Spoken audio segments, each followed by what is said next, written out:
Good evening. Purse snatchings happen all the time in Indianapolis, but the one that you're about to hear about has a very disturbing twist. It certainly does. A security camera shows a woman directing a little girl to take a purse. And as 24-hour News 8's Mary McDermott is here to tell us, it happened at a place where kids and grown-ups are just supposed to have fun.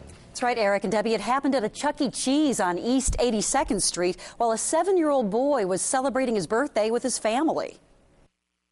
It's definitely not a place I would go to steal something. It's covered with cameras. Mandy Harrington noticed her purse was missing last Sunday at Chuck E. Cheese and alerted the manager. When the manager looked at the security tape, it showed a woman with a red top on and 2 little girls with her.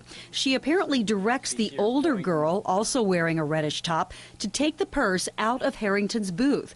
Harrington told me she was upset that she lost her purse and everything in it, but I'm more upset that it was the little girl. Another security camera shows the little girl bringing the purse to a man's table. Yet another camera shows the man preparing to leave the restaurant with the two. Police are still working to retrieve the videotape that shows the woman leaving. They say the adults who appear to have taught a little girl to steal could be facing theft and child abuse charges. I guess the thing that's very troubling and disturbing is to have an adult suspect use a little daughter to snatch the purse up is pretty sad.